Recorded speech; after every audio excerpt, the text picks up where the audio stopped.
Hello friends, இன்றைக்கி mutton gravy எப்படி பண்ணுறதுன்னு பார்க்கலாம். அதுக்கு முதல்ல கரம் மசாலா பொடி ரெடி பண்ணிக்கலாம்.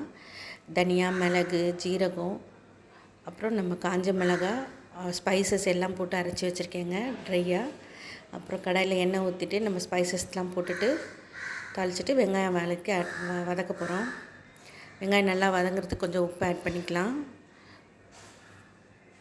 ரொம்ப நாளாச்சுங்க நான் வீடியோஸ் போட்டு, ஏன்னா எனக்கு டைம் இல்லை. என்னோடய பையனுக்கு இப்போ 12th போயிருக்கான். அவனுக்கு ரெக்கார்டு எழுதுறதுக்கே எனக்கு டைம் பத்தலை. அதனால் வீடியோஸே என்னால் போட முடியல.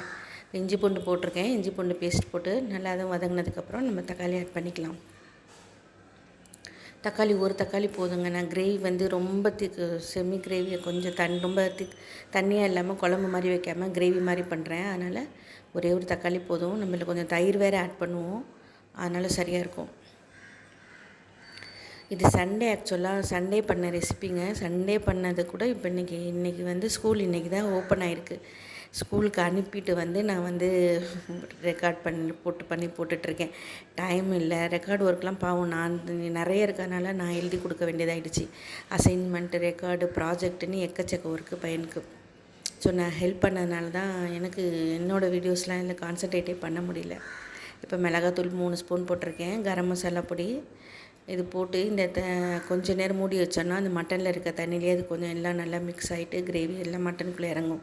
கொஞ்சம் மூடி வச்சு வேக வச்சுக்கலாம். தண்ணிலாம் விட்டுருச்சு. இப்போது ஒரு அரை டம்ளர் தண்ணி ஆட் பண்ணிட்டா கூட போதுங்க. இந்த ஸ்டேஜில் கொத்தமல்லி ஆட் பண்ணியிருக்கேன். காரம் பார்த்துட்டு பத்தலைன்னா போட்டுக்கலாம். நான் இப்போ பத்தலையாக போட்டிருக்கேன் இன்னும் 1 ஸ்பூனு.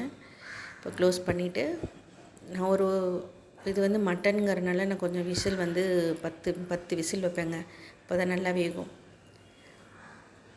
நல்லா வெந்துருச்சு. சூப்பரான கிரேவி ரெடி, மட்டன் கிரேவி. இது கீ ரைஸோடு வச்சு சாப்பிட்டோம். ரொம்ப நல்லா இருந்தது. நீங்களும் ட்ரை பண்ணி பாருங்கள். பிடிச்சிருந்தா லைக் பண்ணுங்கள், ஷேர் பண்ணுங்கள், சப்ஸ்கிரைப் பண்ணுங்கள்.